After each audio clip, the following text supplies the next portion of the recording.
President കാലത്ത് block fund വെച്ച് പണിതല്ലേ ഈ സ്നേഹഭവൻ? തീർച്ചയായിട്ടും ഞാനൊരു പൊതുപ്രവർത്തനായിരുന്ന സമയത്ത് അന്നൊരു കോൺട്രാക്ടർ ഈ കെട്ടിടം നിർമ്മാണം ഏറ്റെടുക്കാനില്ലാത്ത സമയത്ത് ഇതിന്റെ കൺവീനറായിട്ട് ഞാൻ ഏറ്റെടുത്ത് നിർമ്മിച്ച ഒരു സാംസ്കാരിക കേന്ദ്രമാണ്. ഞങ്ങളുടെ കുട്ടിക്കാലം മുതലുള്ള ചെറിയ പലകമറ അടിച്ച ഒരു ക്ലബ്ബ് ഉണ്ടായിരുന്നു ഞങ്ങളുടെ കൂട്ടുകാരുടെ കൂടി.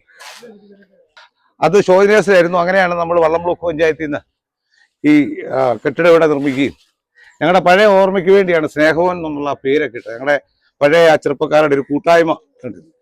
ഇതിനെ ഒട്ടേറെ നിർമ്മാണ പ്രവർത്തികൾ ഇനി ചെയ്യാനുണ്ട്. ഇതിന്റെ എല്ലാം മടി പൂർത്തീകരിക്കേണ്ടതുണ്ട്. അതെല്ലാം ഈ വർഷം ജയിച്ചു കഴിഞ്ഞാൽ നമ്മൾ രണ്ടുപേരും ജയിച്ചു വന്നു കഴിയുമ്പോൾ ബ്ലോക്കിന്റെ ഫണ്ട് നമുക്ക് ഇവിടെ ഒരു ഷട്ടിൽ കോർട്ട് ഉൾപ്പെടെ ഇവിടെ ഉണ്ടായിരുന്നു. ഷട്ടിൽ കോർട്ട് ഉണ്ടായിരുന്നു. അതെല്ലാവരും ഇവിടെ കളിച്ചിട്ട് ചെറുപ്പക്കാരെല്ലാം കളിച്ചിട്ടിരുന്നതാണ്. നമുക്ക് ഇതൊന്നും നമുക്ക് ഷട്ടിൽ കോർട്ടും ഒക്കെ പണിത് ഇവിടുത്തെ യുവജനങ്ങൾക്ക് വേണ്ടി മാറ്റി വെക്കണം അല്ലേ? തീർച്ചയായിട്ടും. ഏറെ പുസ്തകങ്ങളൊക്കെ ഇവിടെ ഉണ്ടായിരുന്നായിരുന്നു. ഇപ്പൊ കുട്ടികൾക്കൊക്കെ ഇരുന്ന് വായിക്കാനും എടുക്കാനും ഒക്കെ ഉള്ള സൗകര്യം, TV സംവിധാനം വരെ ഞങ്ങൾ ഇവിടുന്ന് സ്പോൺസർ ചെയ്ത് മേടിച്ചതാണ്. അപ്പൊ എല്ലാം കൊണ്ടും ഇവിടെ വന്ന് ചെറുപ്പക്കാർക്ക് എല്ലാവർക്കും ഒരു കൂട്ടായ്മ, വലിയപാറയിലുള്ള ആളുകൾക്ക് എന്തെങ്കിലും ഒരു പ്രോഗ്രാം നടത്തും. ഇപ്പൊ ഇവിടെ കല്യാണ വിരുന്നുകളൊക്കെ നടക്കുന്നുണ്ട്. കല്യാണ വിശേഷ ദിവസങ്ങളിലൊക്കെ, ഒരേ മരണാനന്തര ചടങ്ങുകളൊക്കെ ഇവിടെയാണ് ഇപ്പൊ നടക്കുന്നത്.